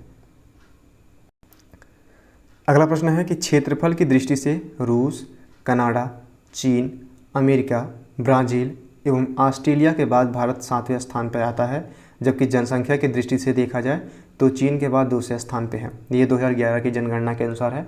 आई थिंक अगर अभी कराया जाए तो भारत पहले स्थान पर यहाँ पे विराजमान होगा। अगला हमारा है कि उत्तर दक्षिण में जो है लगभग 3214, ठीक है। ये उत्तर से दक्षिण की अगर यहाँ पे लंबाई की बात की जाए तो ये जो लंबाई है ये 3214 किलोमीटर है, जबकि पूर्व से पश्चिम जो इसकी लंबाई है ये 2933 किलोमीटर है, ठीक है। देख सकते हैं यहाँ पे। देखिए आपको यहाँ पे एक भी चीज़ें स्किप नहीं करनी है, क्योंकि जो भी चीज़ें यहाँ पे आप बता रहे हैं हम, वो सारी चीज़ें इंपॉर्टेंट है, आपके एग्जाम के पॉइंट ऑफ व्यू से काफ़ी इंपॉर्टेंट है, ठीक है। इसके बियॉन्ड नहीं पूछा जाएगा। इसका मतलब कि जो सारी चीज़ें हैं हमने यहाँ पे इंक्लूड कर दी हैं। तो आई होप कि आप यहाँ पे अभी तक चल ही रहेंगे हमारे साथ। देखिए इसी के साथ में यहाँ पे बताया गया है कि भारत के पश्चिम छोर से पूर्वी छोर के घूमने की पृथ्वी के लगभग 120 मिनट का समय लगता है। यानी जो पृथ्वी है यहाँ पे क्या बताया गया है कि पूर्वी छोर से पश्चिमी, यानी आपको पता ही होगा कि जो पृथ्वी हमारी है वो पश्चिम से पूर्व की तरफ घूमती है, तो एक घूमने के चक्कर जो यहाँ पे लगा देती है वो 120 मिनट लगता है। ठीक है, यानी अपने अक्ष पर जो घूमती है, जिसे कहते हैं कि अपने अक्ष पर एक जो घुमाव लगता है उसे 120 मिनट यानी 2 घंटे का अंतर यहाँ पे 2 घंटे लगते हैं अपने अक्ष पर घूमने पर। इसलिए अरुणाचल प्रदेश और गुजरात के मध्य जो है वो 2 घंटे का अंतर होता है, यानी यहाँ पे 4 बज रहा होगा, तो उसके अकॉर्डिंग यहाँ पे देखा जाए तो यहाँ पे 6, मतलब यहाँ पे सूर्योदय पहले होगा अरुणाचल प्रदेश में, इसके बाद गुजरात में बाद में, इस वजह से यहाँ पे कहा गया है। लेकिन यहाँ पे क्या हो गया, एक मानक रेखा बना दी गई है जिसके हिसाब से यहाँ पे सारी चीज़ें चलती हैं। लेकिन भौतिक चीज़ से अगर देखा जाए जो रियलिटी है, तो अरुणाचल प्रदेश और गुजरात के मध्य में जो समय अंतराल होगा वो 2 घंटे का समय अंतराल होगा। क्यों? क्योंकि पृथ्वी अपने अक्ष पर पश्चिम से पूर्व की घूमने के लिए 120 मिनट अर्थात 2 घंटे लेती है। अब 82.5 डिग्री देशांतर रेखा को भारत का मानक समय अर्थात यहाँ पे मानक रेखा जो हम जिसे कहते हैं, तो 82.5 डिग्री पर जो भारत के मानक, जो कि भारत के नैनी, ठीक है, इलाहाबाद में नैनी के स्थान से होकर गुजरती है। ठीक है, इलाहाबाद में नैनी स्थान है, और निर्धारण के लिए मानक या उत्तर स्टैंडर्ड मेरिडियन के रूप में स्वीकार किया गया है। और भारतीय मानक समय रेखा 5 राज्यों से होकर गुजरती है। तो ये आपको इम्पॉर्टेंट है एग्जाम के पॉइंट ऑफ व्यू से। कौन कौन से 5 राज्य हैं? उत्तर प्रदेश, मध्य प्रदेश, छत्तीसगढ़, उड़ीसा, आंध्र प्रदेश और, ठीक है, छत्तीसगढ़, उड़ीसा, आंध्र प्रदेश, मध्य प्रदेश और उत्तर प्रदेश। तो इन चीज़ों को यहाँ पे देख लीजिएगा, कई प्रश्न यहाँ पे निर्माण होता है। इसी प्रकार से हमारा अगला प्रश्न देख लेते हैं कि 23.5 डिग्री उत्तरी अक्षांश रेखा या कर्क रेखा भारत के लगभग मध्य से होकर गुजरती है। जो कर्क रेखा है वो भारत के लगभग मध्य से होकर गुजरती है। अब कर्क रेखा देश के 8 राज्यों से होकर गुजरती है। वो कौन कौन से राज्य हैं? पहला है गुजरात, दूसरा है राजस्थान, तीसरा है मध्य प्रदेश, चौथा है छत्तीसगढ़, 5वां है झारखंड, छठा है जो है पश्चिम बंगाल, 7वां है त्रिपुरा और 8वां है मिजोरम। कौन कौन से? गुजरात, राजस्थान, मध्य प्रदेश, छत्तीसगढ़, झारखंड, पश्चिम बंगाल और मिजोरम। ये 8 राज्य हैं जहाँ से कर्क रेखा भारत के मध्य से होकर लगभग गुजरती है। झारखंड की राजधानी रांची और गुजरात की राजधानी गांधीनगर कर्क रेखा पर स्थित एवं मध्य प्रदेश की राजधानी भोपाल कर्क रेखा के दक्षिण में बिल्कुल समीप स्थित है। ठीक है, ये अवस्थिति की बात की गई है। इसी प्रकार से हम देख लेते हैं कि भारत की स्थलीय सीमाएं 7 देशों से मिलती हैं, जो इस प्रकार है। उत्तर में चीन से मिलती हैं, चीन और नेपाल से। ठीक है, जबकि उत्तर पश्चिम अगर बात की जाए, उत्तर पश्चिमी इस दिशा में, तो पाकिस्तान, अफगानिस्तान और पूर्व में बंगाल और म्यांमार से मिलती हैं, और उत्तर पूर्व में जो है ये भूटान से मिलती हैं। ठीक है, इस तरीके से आप यहाँ पे देख सकते हैं। देखिए अगला प्रश्न हम अपना देख लेते हैं। अगला प्रश्न हमारा है यहाँ पे कि पाकिस्तान एवं बांग्लादेश को छोड़कर अफगानिस्तान, चीन, नेपाल, भूटान एवं म्यांमार के साथ भारत की प्राकृतिक सीमा बनती है। पाकिस्तान को अगर छोड़ दिया जाए, पाकिस्तान और बांग्लादेश के साथ यहाँ पे, तो अफगानिस्तान, चीन, नेपाल, भूटान एवं म्यांमार के साथ क्या है कि भारत की प्राकृतिक सीमा बनती है। और पूर्व के जम्मू कश्मीर राज्य के अलग करके बने केंद्र शासित प्रदेश लद्दाख की सीमाएं चीन, अफगानिस्तान एवं पाकिस्तान से लगी हुई है। ठीक है, इसी प्रकार से हम अपना देख लेते हैं कुछ इंपॉर्टेंट तथ्य जो कि एग्ज़ाम में पूछे गए हैं और एग्ज़ाम के पॉइंट ऑफ व्यू से काफ़ी इंपॉर्टेंट भी यहाँ पे शामिल होते हैं। देखिए, जैसे भारत के पड़ोसी देशों की सीमा लगने वाले भारतीय राज्य की बात किया जाए तो पाकिस्तान देश से कौन कौन से सीमाएं लगती हैं, किस किस राज्यों की? जम्मू कश्मीर, लद्दाख, पंजाब, राजस्थान और गुजरात की। वहीं चीन की अगर बात किया जाए तो चीन में जो है लद्दाख, हिमाचल प्रदेश, उत्तराखंड, सिक्किम और अरुणाचल प्रदेश की यहाँ पे सीमाएं लगती हैं। जबकि बात की जाए म्यांमार की तो यहाँ पे अरुणाचल प्रदेश, नागालैंड, मणिपुर, मिजोरम की यहाँ पे सीमाएं लगती हैं। इसी प्रकार से बांग्लादेश की बात की जाए तो बांग्लादेश में मिजोरम, त्रिपुरा, असम, मेघालय और पश्चिम बंगाल की सीमाएं लगती हैं। नेपाल की बात की जाए तो नेपाल में उत्तराखंड, उत्तर प्रदेश, बिहार, पश्चिम बंगाल और सिक्किम की सीमाएं लगती हैं। भूटान की बात की जाए तो सिक्किम, पश्चिम बंगाल, असम और अरुणाचल प्रदेश की सीमा यहाँ पे लगती हैं। अब बात करते हैं कि कई राज्य हैं जो कि कई देशों से घिरे हुए हैं। जैसे सिक्किम जो है नेपाल और चीन और भूटान, ये 3 देशों से घिरा हुआ राज्य है। ठीक है, पूछ भी सकता है, डेफिनेटली पूछा भी गया है। पश्चिम बंगाल जो है वो नेपाल, भूटान और बांग्लादेश से घिरा हुआ है। लद्दाख जो है चीन, अफगानिस्तान, पाकिस्तान और त्रिपुरा जो है वो बांग्लादेश के 3 तरफ से घिरा हुआ है। ठीक है, अगला देखा जाए जो कि इंपॉर्टेंट है एग्जाम के पॉइंट ऑफ व्यू से, क्षेत्रफल की दृष्टि से भारत का सबसे छोटा राज्य गोवा है। जनसंख्या की दृष्टि से जो है भारत का सबसे छोटा राज्य सिक्किम है। और मुख्य भूमि के अलावा भारत के 2 द्वीप समूह हैं। और क्षेत्रफल की दृष्टि से सबसे बड़ा राज्य क्या है? राजस्थान है। ठीक है, इसी तरीके से अगला देख लेते हैं कि क्षेत्रफल की दृष्टि से भारत का सबसे छोटा राज्य गोवा, जनसंख्या की दृष्टि से सबसे छोटा राज्य सिक्किम, मुख्य भूमि के अलावा भारत के 2 द्वीप समूह हैं, कौन कौन से, बंगाल की खाड़ी में अंडमान एवं निकोबार द्वीप समूह और दूसरा है अरब सागर में लक्षद्वीप समूह। ठीक है, इसी प्रकार से हमारा अगला प्रश्न देख लेते हैं कि 9 राज्यों की सीमाएं समुद्री तटरेखा के संबंधित हैं। ठीक है, समुद्री रेखा से कौन कौन से राज्य की सीमाएं लगती हैं, गुजरात की, महाराष्ट्र की, गोवा की, कर्नाटक की, केरल की, तमिलनाडु की, आंध्र प्रदेश की, उड़ीसा की और पश्चिम बंगाल की। ठीक है, सबसे लंबी तटरेखा वाला राज्य कौन सा है, गुजरात है। दूसरे और तीसरे स्थान पर क्रमशः आंध्र प्रदेश और तमिलनाडु है। सबसे छोटी तटरेखा किसकी है, गोवा की है। और भारतीय प्रायद्वीपी का दक्षिणतम विद्य कौन सा है, यहाँ पे कन्याकुमारी है। यहाँ पे 5 से 6 क्वेश्चन यहाँ पे ऑटोमेटिक डेवलप हो। इसी प्रकार से अगर बात की जाए, देखिए भारत का दक्षिणतम बिंदु इंदिरा पॉइंट है जो कि ग्रेट निकोबार में स्थित है। भारत का सबसे उत्तरी बिंदु इंदिरा कॉल है जो कि पश्चिमी बिंदु गुहार माता गुजरात है, जबकि सबसे पूर्वी बिंदु जो है अरुणाचल प्रदेश में किबुथु नाम से है। ठीक, पूर्व में क्या है, किबुथु, और गुहार माता ये पश्चिम में है, पश्चिमी बिंदु जो कि गुजरात में स्थित है। और उत्तर जो है इंदिरा कॉल है और दक्षिणतम बिंदु कौन सा है, इंदिरा पॉइंट। एक बार फिर समझने का प्रयास करते हैं, उत्तर में कौन है, इंदिरा कॉल। ठीक है, जम्मू कश्मीर में। पश्चिम बंगाल में पश्चिम में अगर बात किया जाए तो गुहार मोता जिसे गुजरात में स्थित है, और पूरब में किबुथु अरुणाचल प्रदेश में, और दक्षिण में देखा जाए तो इंदिरा पॉइंट जो कि ग्रेट निकोबार में अवस्थित है। ग्रेट निकोबार स्थित इंदिरा पॉइंट को पिग्मेलियन भी कहा जाता है। ठीक है, पिग्मेलियन किसे कहा जाता है, तो जो ग्रेट निकोबार में स्थित जो इंदिरा पॉइंट है उसे पिग्मेलियन भी कहा जाता है। आई होप क्या आपको समझ में आ गया होगा। ठीक है, इस प्रकार से अपना हम अगला देख लेते हैं, भारत की भूगर्भिक चट्टानें और खनिज से संबंधित जो भी प्रश्न यहाँ पे पूछे गए हैं, जो भी प्रश्न पूछे जाने के चांसेस यहाँ पे हैं। ठीक है, उसको देखने का प्रयास करते हैं।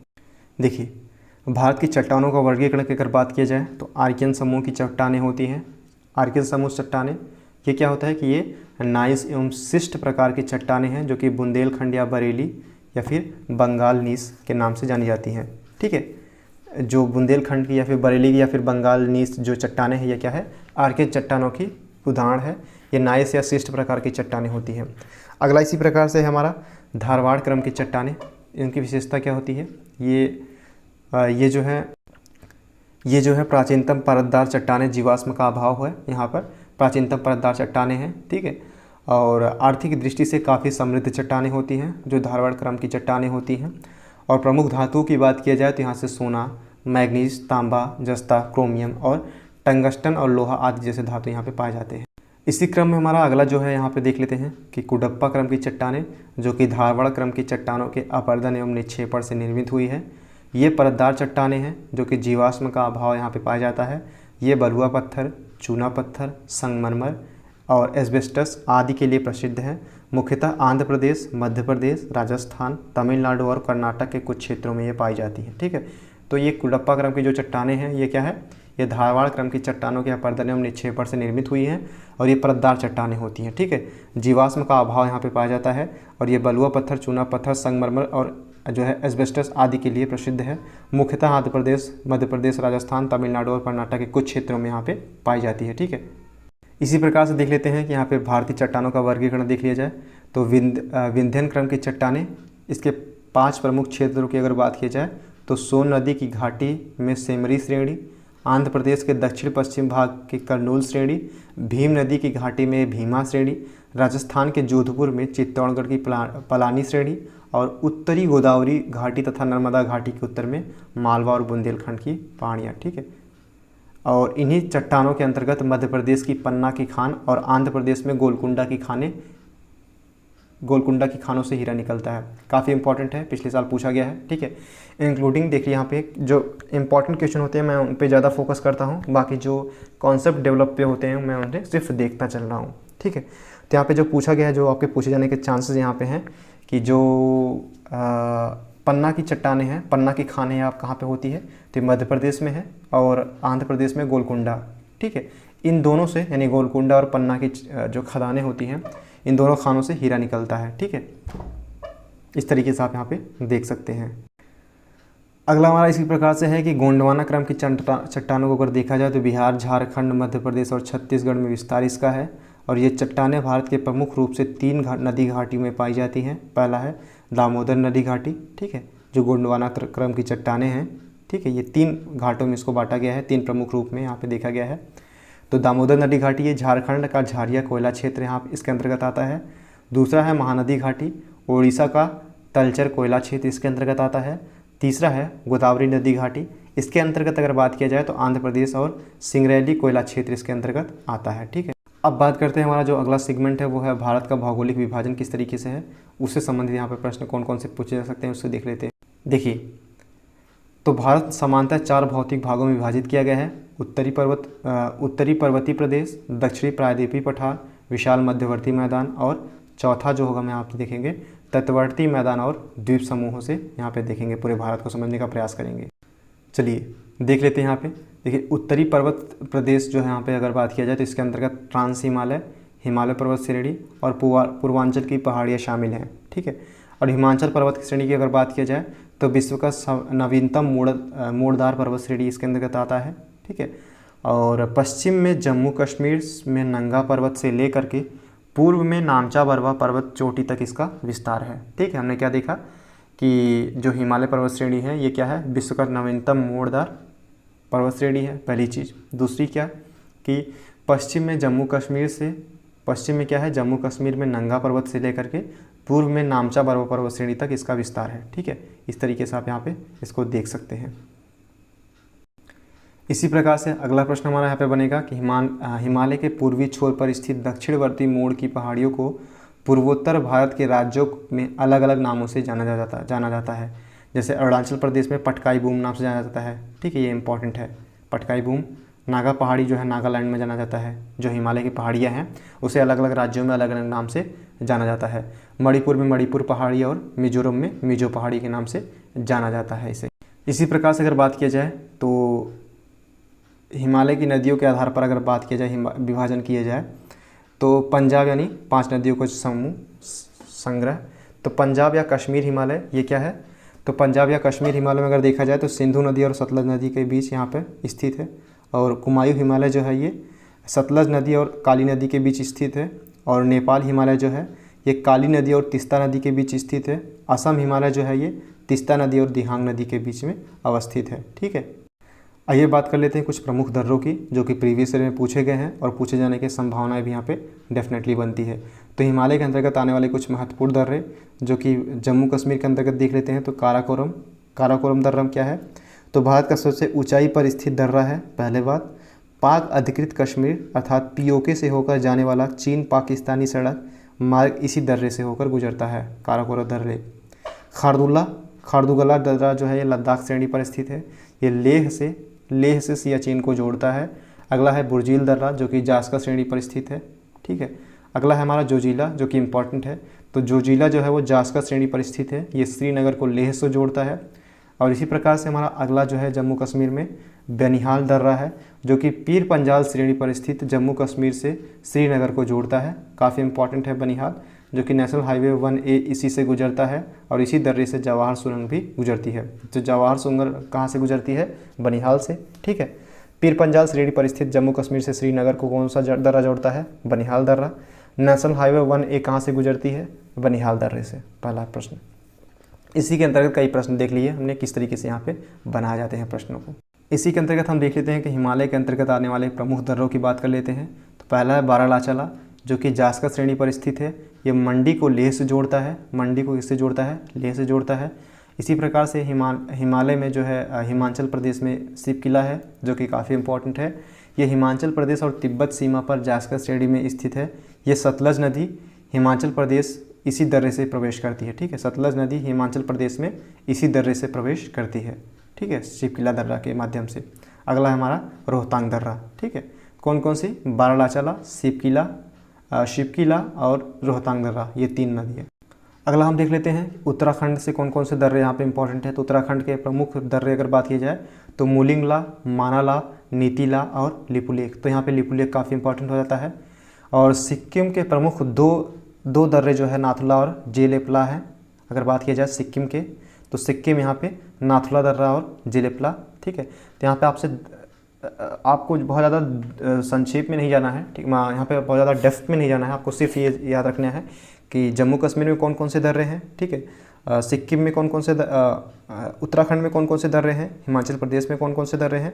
और दर्रों के अंतर्गत भी हमने कुछ इंपॉर्टेंट दर्रों की बात की है जो कि आपको रख लेना, जैसे कि उत्तराखंड में लिपुलेख, ये इंपॉर्टेंट है। सिक्किम में जो है नाथुला और जिलेपला, ये दोनों इंपॉर्टेंट है, ठीक है। और उससे पहले जो हमने बात किया था बनिहाल दर्रा, जम्मू कश्मीर से काफ़ी यहाँ पे पूछे गए हैं, ठीक है, जम्मू कश्मीर वाले सारे याद कर लीजिएगा। तो इस तरीके से आप यहाँ पे देख सकते हैं इसको। इसी प्रकार से देखते हैं कि चुम्बी घाटी सिक्किम राज्य के अंतर्गत से स्थित है।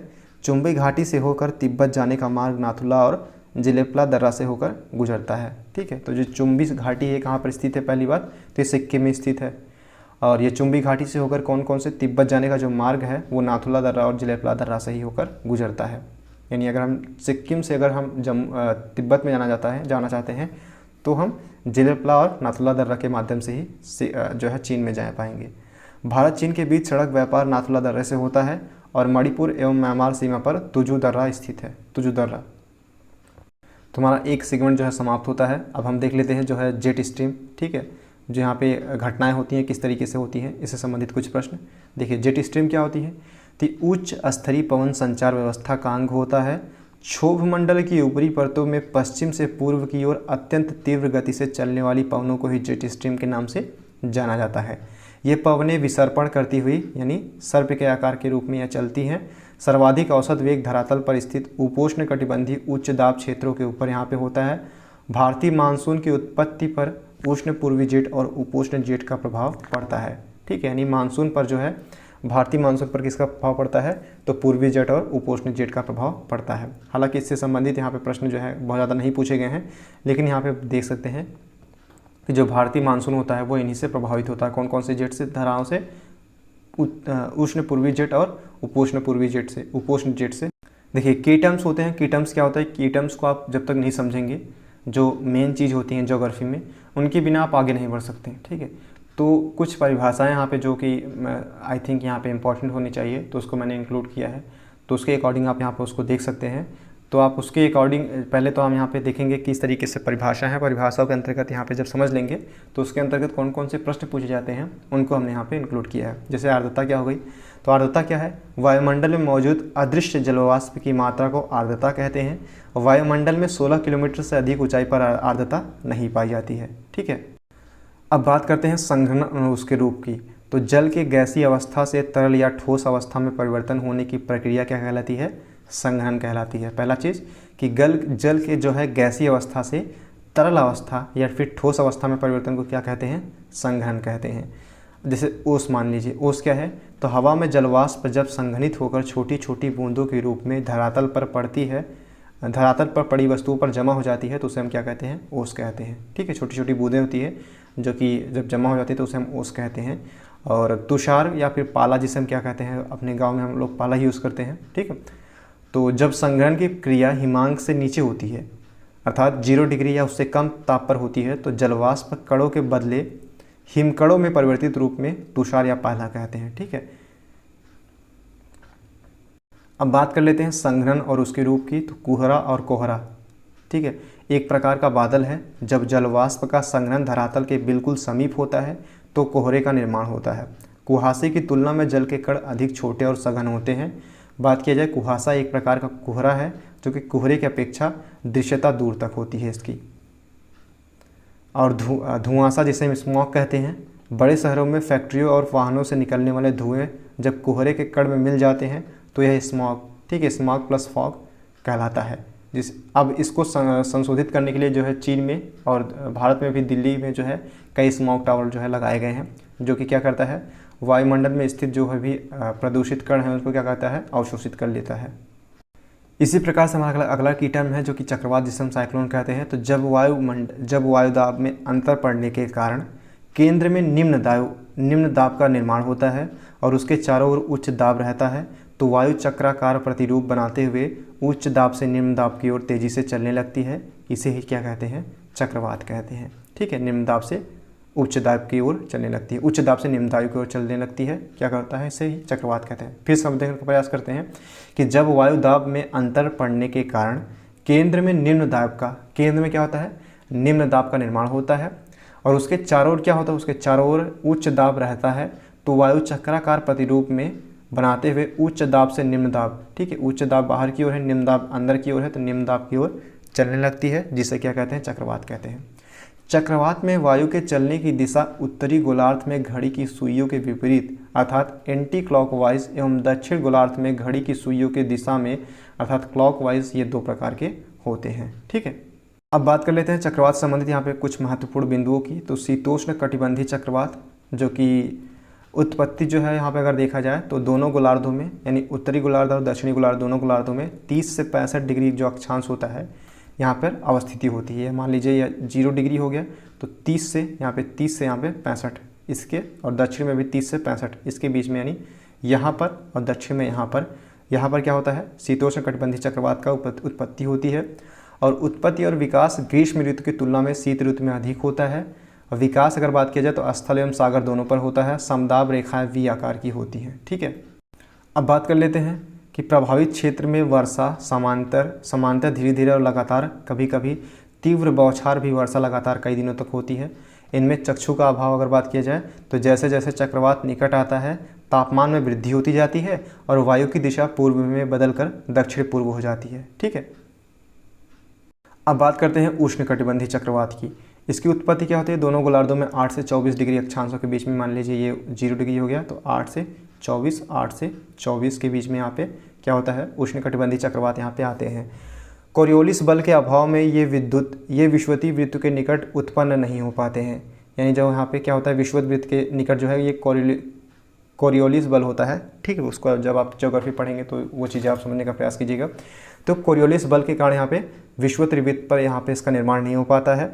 तो कोरियोलिस बल के अभाव यहाँ पे अभाव रहता है, यहाँ पे कोरियोलिस बल नहीं होता है। ठीक है, तो कोरियोलिस बल के अभाव में विषुवत वृत्त के निकट उत्पन्न नहीं हो पाते हैं। ये अत्यंत विनाशकारी होते हैं और अहम विशेषता ये क्या होती है, केंद्र में शांत क्षेत्र जिसके ऊपर आकाश प्रायः मेघ रहित या वृत्ताकार कोट क्षेत्र चक्रवात या चक्षु आई कहलाता है।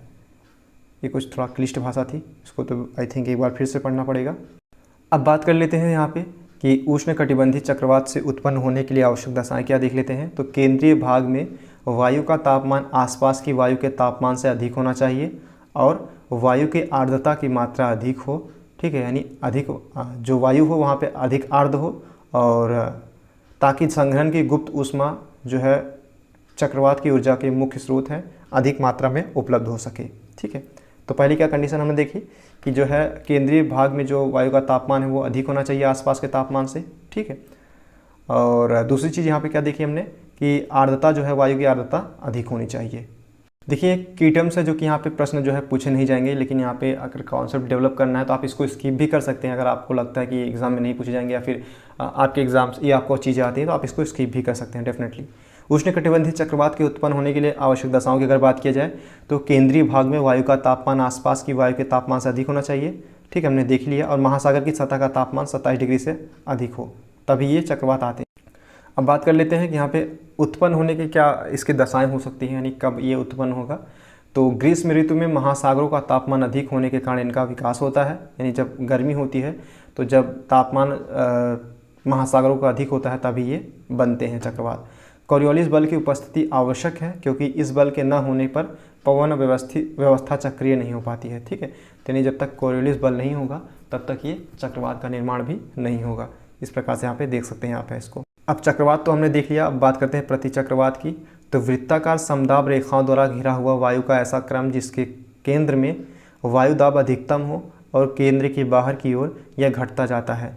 उत्पत्ति मुख्यतः जो है उपोष्ण कटिबंधीय क्षेत्र में होती है। विस्तार की अगर बात की जाए तो चक्रवातों की तुलना में अधिक घातक होते हैं। वहीं अगर बात किया जाए तो प्रतिचक्रवात जो है दिशा उत्तरी गोलार्ध में घड़ी की सुइयों के अनुकूल होती है, जबकि दक्षिण में क्या होता है, ये एंटी क्लॉकवाइज चलते हैं। उत्तर में क्या होते हैं, क्लॉकवाइज, और दक्षिण में एंटी क्लॉकवाइज। अमूमन वर्षा का अभाव, लेकिन यदि ये महासागर के ऊपर गुजरते हैं तो वर्षा भी होती है। ठीक है, इनके वजह से। अब बात कर लेते हैं समुद्र विज्ञान से कौन कौन से प्रश्न यहाँ पे पूछे जाने की संभावना है। समुद्र विज्ञान से कौन कौन से प्रश्न पूछे गए हैं। ठीक है, चलिए स्टार्ट कर लेते हैं हम अपने यहाँ पे। देखिए पूरी पृथ्वी जो है वो 70.8% भाग जो है महासागरों का विस्तार है, और क्षेत्रफल के आधार पर अगर देखा जाए तो प्रशांत महासागर सबसे ज़्यादा है क्षेत्रफल की दृष्टि से सबसे बड़ा महासागर है, दूसरा हिंद महासागर, तीसरा अटलांटिक और चौथा आर्कटिक महासागर। ठीक है, विश्व के प्रमुख महासागरीय गर्त यहाँ पे देख लेते हैं, बात करते हैं, जो कि चैलेंजर में जो मैरियाना जो गर्त है ये उत्तरी प्रशांत महासागर में है, काफ़ी इंपॉर्टेंट है। तो मैरियाना गर्त कहाँ पे पाया जाता है? ये उत्तरी प्रशांत महासागर में। टोंगा गर्त ये इंपॉर्टेंट नहीं है लेकिन प्रशांत में पाया जाता है। फिलीपींस गर्त प्रशांत महासागर। टासक रोरा गर्त जो प्रशांत महासागर में। प्यूंट्रोको गर्त अटलांटिक महासागर में। रोमेश गर्त अटलांटिक महासागर। सुंडा गर्त हिंद महासागर। इसमें सिर्फ एक ही इंपॉर्टेंट है आपके एग्जाम के पॉइंट ऑफ व्यू से, जो कि मैरियाना गर्त है। ठीक है, उत्तरी प्रशांत महासागर में। अब बात कर लेते हैं यहाँ पे कि लवणता, उत्तरी गोलार्ध की औसत लवणता जो है वो 34% है और दक्षिणी गोलार्ध की औसत लवणता 35% है और सभी महासागरों की सम्मिलित रूप से औसत लवणता जो है वो 34.75% है। वही बात किया जाए तो महासागरों में सर्वाधिक लवणता 20 से 40 डिग्री उत्तरी अक्षांश और 10 से 30 डिग्री दक्षिणी अक्षांशों के बीच पाई जाती है। इसका कारण है कि इस क्षेत्र में उच्च तापमान के कारण वाष्पीकरण की मात्रा अधिक होती है तथा अपेक्षाकृत वर्षा जो है अपेक्षाकृत कम होती है। ठीक है, अगला बात कर लेते हैं कि विषुवत रेखीय क्षेत्र में अधिक तापमान के बावजूद तुलनात्मक रूप से कम लवणता पाई जाती है, लगभग 34 से 35%, क्योंकि विषुवत वृत्त के समीप भारी वर्षा होती है, उच्च सापेक्षिक आर्द्रता यहाँ पे होती है और मेघाच्छिद व आकाश होते हैं, यहाँ पे डोल्ड्रम शांत वायु होती है। ठीक है, अब बात कर लेते हैं यहाँ पे विश्व के प्रमुख प्राकृतिक प्रदेशों की। प्राकृतिक प्रदेशों के अंतर्गत देख लेते हैं, पहला देख लेते हैं कि विस्तार देख लेते हैं कि विषुवतीय प्रदेश। विषुवतीय प्रदेश क्या होता है? मतलब कि ये पृथ्वी हो गई और ये विषुवत पे जो भी प्रदेश यहाँ पे स्थित है, जो भी देश विषुवतीय रेखा पर दोनों ओर से 5 डिग्री अक्षांश रेखाओं के बीच जो भी देश यहाँ पर स्थित है उसे विषुवतीय प्रदेश कहते हैं। यहाँ पर क्या होता है कि वर्ष भर उच्च तापमान पाया जाता है। ठीक है, क्योंकि यहाँ पे सूर्य की किरणें सीधी पड़ती है। वार्षिक तापांतर और दैनिक तापांतर बेहद कम पाया जाता है और यहाँ सालों भर संवहनीय प्रकार की वर्षा होती रहती है। ठीक है, इसी प्रकार से अगर विशेषता की बात की जाए तो यहाँ पे सघन जो है चीरहरित वन पाए जाते हैं। यहाँ सभी वृक्षों की पत्तियाँ एक साथ नहीं झड़ती। ठीक है, तो यहाँ पे क्या होता है कि हर समय हरियाली रहती है, पत्तियाँ चौड़ी और सघन होती हैं।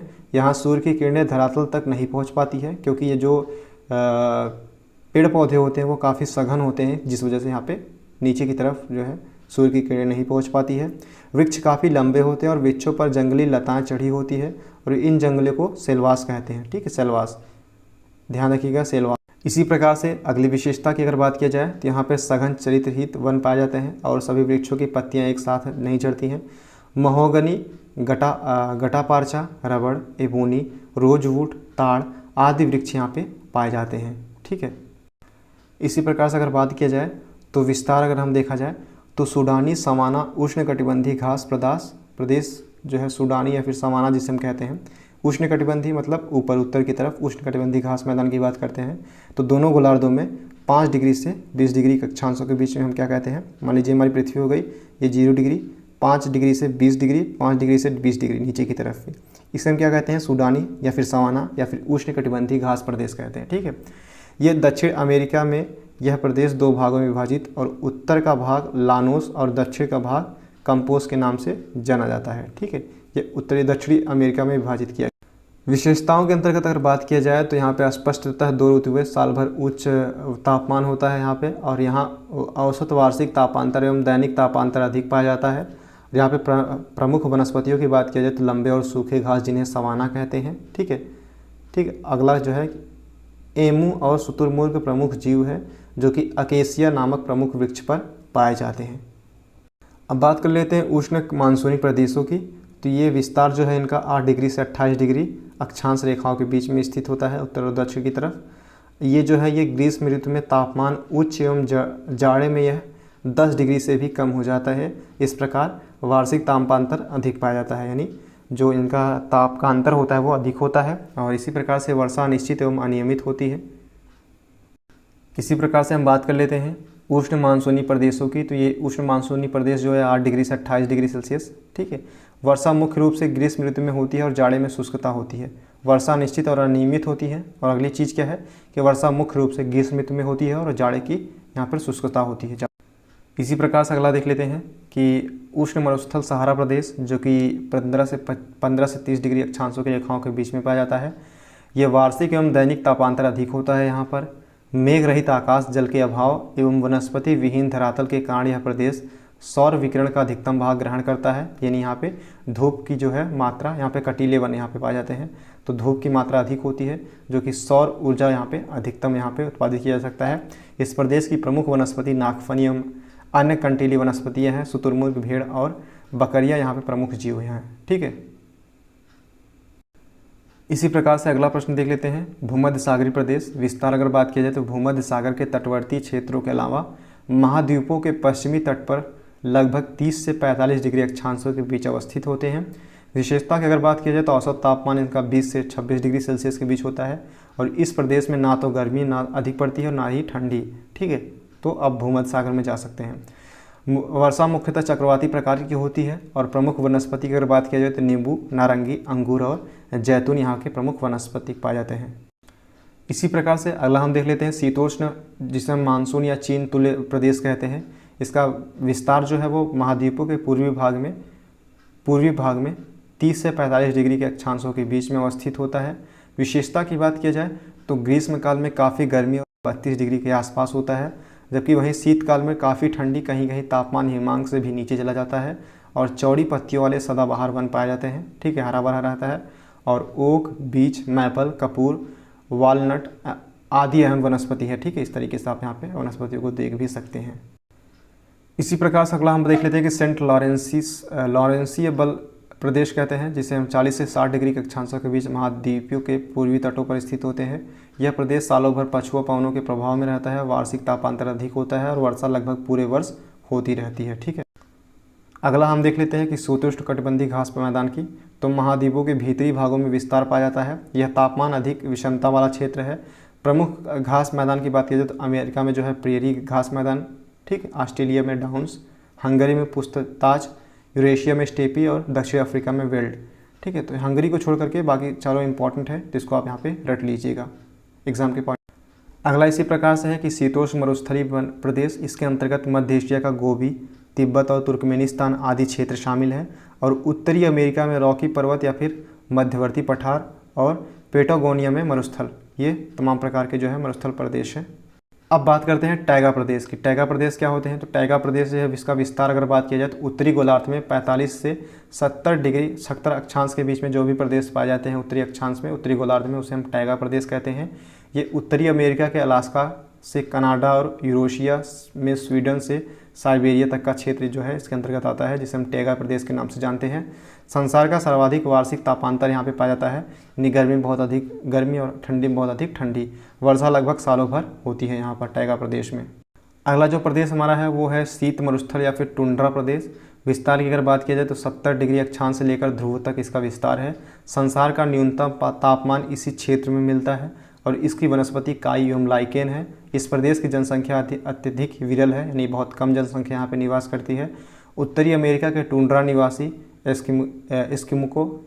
एस्किमो, यूरोप में लैप, एशिया के जो है समाइट कहलाते हैं। ठीक है, अब बात कर लेते हैं ब्रह्मांड से संबंधित यहाँ पे कुछ महत्वपूर्ण तथ्यों की, जो कि यहाँ पे प्रश्न जो है पूछे गए हैं। कुछ यहाँ पे शब्दावली है, शब्दावली को समझ लेना बहुत ही बेहद ही आवश्यक है, जो कि अगर हम प्रश्नों को समझना चाहते हैं। जैसे खगोलीय पिंड क्या होते हैं? खगोलीय पिंड क्या होते हैं कि सूर्य, चंद्रमा और वे सभी पिंड जो रात में आकाश में चमकते हैं उन्हें हम खगोलीय पिंड कहते हैं। तारा क्या होते हैं? गैसों से बने खगोलीय पिंड जिनकी अपनी ऊष्मा और प्रकाश होता है वो तारा होते हैं। जैसे सूर्य क्या हो गया? तारा हो गया, क्योंकि इसका खुद का अपना क्या है? प्रकाश है। जबकि खगोलीय पिंड क्या है? चंद्रमा हो गया। क्यों? क्योंकि ये दूसरे के प्रकाश से चमकता है। नक्षत्र तारे क्या है? नक्षत्र मंडल किसे कहते हैं? तो तारों के विभिन्न समूह होते हैं, जैसे अर्सा मेजर या फिर बिग बियर या फिर सप्तऋषि। ठीक है, जो सात तारे एक समांतर होते हैं, तो ये क्या होता है? तारों के विभिन्न समूह को क्या कहते हैं? नक्षत्र मंडल कहते हैं। सप्तऋषि आपने देखा होगा। वहीं अगर बात की जाए ध्रुव तारे की, ध्रुव तारा क्या होता है कि पृथ्वी से दिखने वाला तारामंडल का सबसे प्रकाशमय तारा। ठीक है, ये ध्रुव तारा कहलाता है। पृथ्वी से लगभग 434 प्रकाश वर्ष दूर है और ध्रुव तारा पृथ्वी के उत्तरी गोलार्ध के निकट स्थित है, यानी दुनिया में अधिकतर जगहों से ध्रुव तारा उत्तर दिशा में स्थित प्रतीत होता है। और इसी कारण तारों के मार्गदर्शन लेते हुए समुद्र या रेगिस्तान जैसी जगहों से निकलने वाले यात्री अक्सर ध्रुव तारे का प्रयोग यानी सहारा लेते हैं यहाँ पर दिशाओं का ज्ञात करने। बात करते हैं ग्रह की, तो ग्रह क्या होता है? ऐसे खगोलीय पिंड जिनमें अपनी ऊष्मा या फिर प्रकाश नहीं होता है, ये तारों के प्रकाश से प्रकाशित होते हैं, इन्हें हम ग्रह कहते हैं। जैसे पृथ्वी को इंक्लूड करके आदि सभी 8 ग्रह। ठीक है, बुध, शुक्र, पृथ्वी, मंगल, बृहस्पति, शनि, अरुण और वरुण। सौरमंडल की अगर बात किया जाए तो सूर्य, 8 ग्रह, उपग्रह और खगोलीय पिंडों का समूह है। ठीक है, इसे हम क्या कहते हैं? सौरमंडल कहते हैं। जैसे सूर्य क्या है? सूर्य, 8 ग्रह और उपग्रह अन्य खगोलीय पिंडों का समूह ही सौरमंडल कहलाता है। अब बात कर लेते हैं यहाँ पे प्रमुख शब्दावली के अंतर्गत सूर्य के बारे में। तो सौरमंडल के केंद्र में स्थित गर्म गैसों से निर्मित तारा है। ठीक है, और सौरमंडल के सदस्यों के लिए ऊष्मा का प्रकाश का स्रोत है। इसकी सतह पर तापमान जो है 6000 डिग्री सेल्सियस है। ठीक है, और पृथ्वी से लगभग 15 करोड़ किलोमीटर की दूर स्थित इसके प्रकाश को पृथ्वी तक पहुंचने में 8 मिनट 16 सेकंड, जो कि इंपॉर्टेंट है, पूछा गया था, 8 मिनट 16 सेकंड लगता है। ठीक है, अब बात कर लेते हैं यहाँ पे हम कि पृथ्वी, चंद्रमा के बारे में। तो चंद्रमा पृथ्वी का एकमात्र प्राकृतिक उपग्रह है। यह लगभग 3,84,365 किलोमीटर दूर है। इसका गुरुत्वाकर्षण बल जो है पृथ्वी के गुरुत्वाकर्षण बल का 1/6 है। यहाँ पे कम गुरुत्वाकर्षण बल के कारण वायुमंडल अनुपस्थित है, यानी यहाँ पे वायुमंडल नहीं है चंद्रमा पर।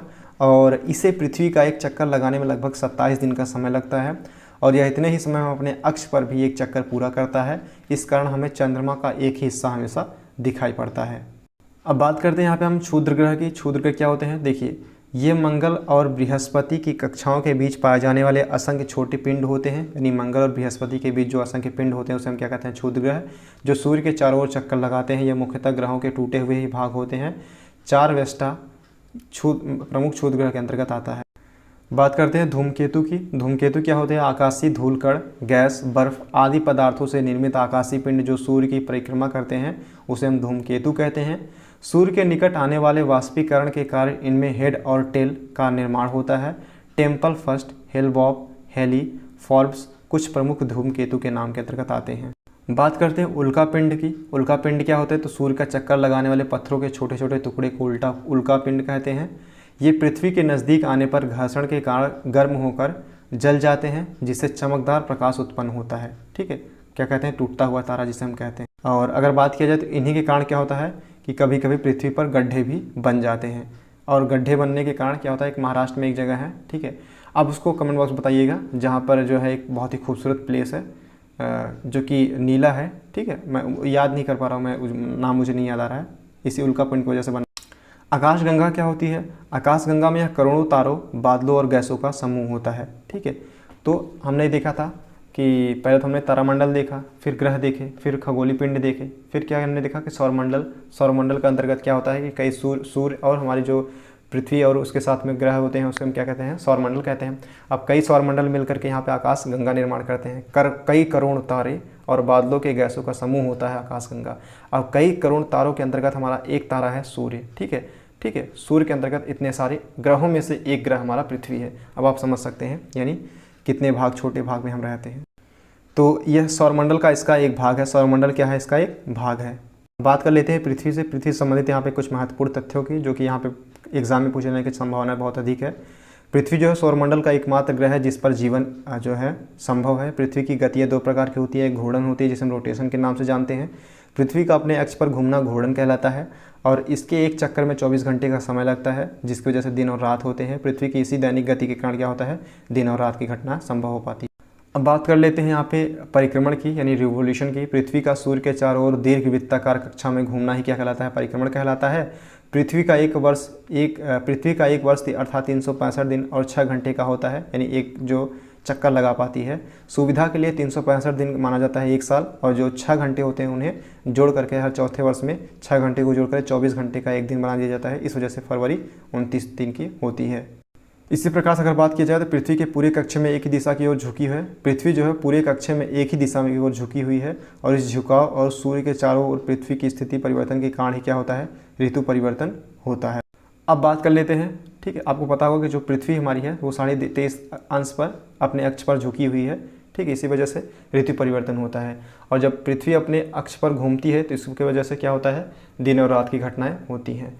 अब बात कर लेते हैं ग्रीष्म हेमनाथ, जिसे हम समर सोलस्टिस कहते हैं,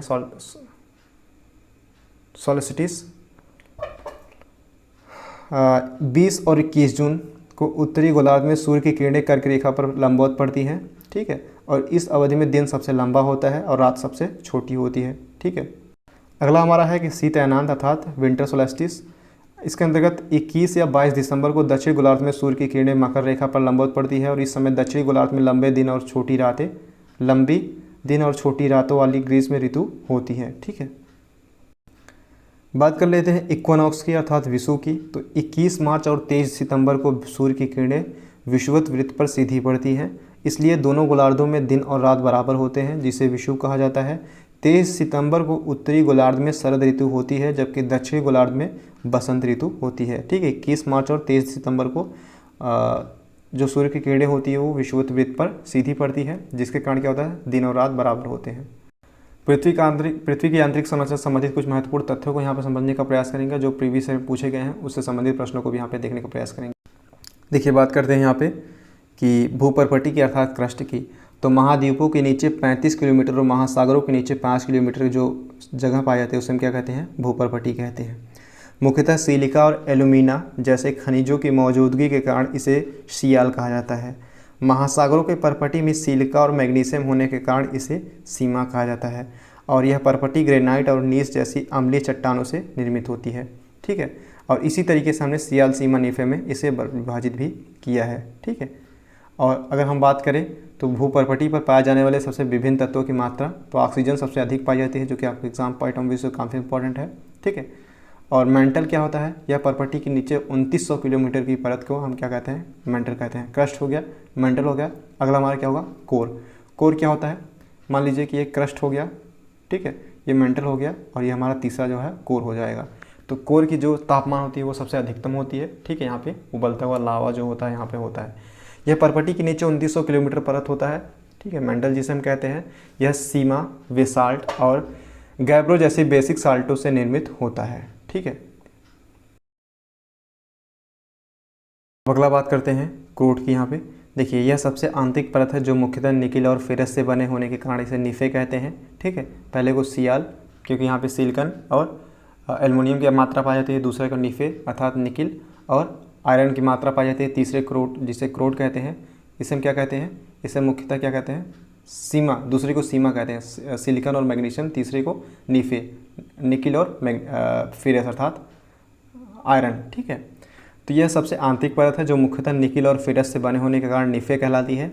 यहाँ ताप और दाब क्या होता है, अधिकतम होता है, यानी उच्च होता है।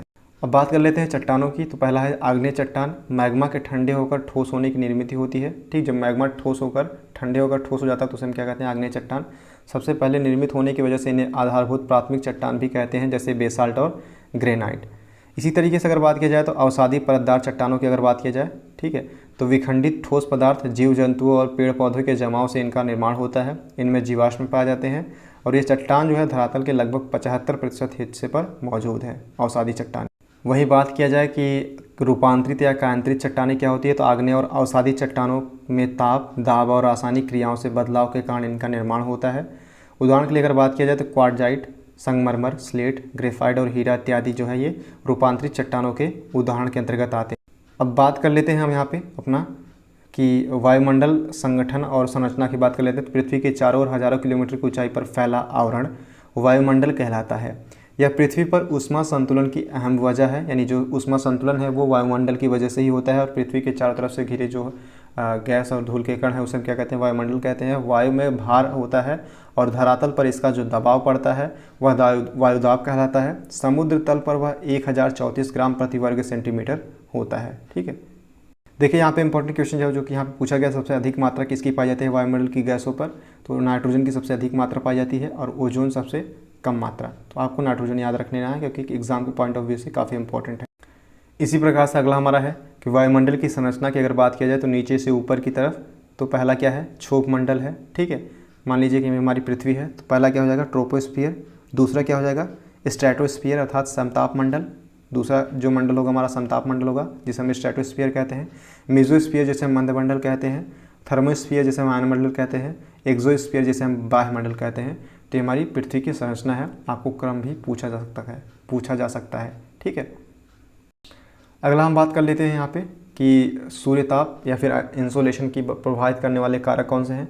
तो सूर्य की किरणों का आपतन कोण, सूर्य की प्रकाश की अवधि, सूर्य से पृथ्वी की दूरी में अंतर, सौर विकिरण की मात्रा में भिन्नता और वायुमंडल की पारदर्शिता अर्थात ट्रांसपेरेंसी ऑफ एटमॉस्फेयर, ये सूर्य तप को प्रभावित करने वाले कारक हैं। ठीक है, अगला बात कर लेते हैं। यहाँ पे हम देखते हैं कि प्रति इकाई क्षेत्रफल पर वायु के स्तंभ का भार वायुदाब कहलाता है।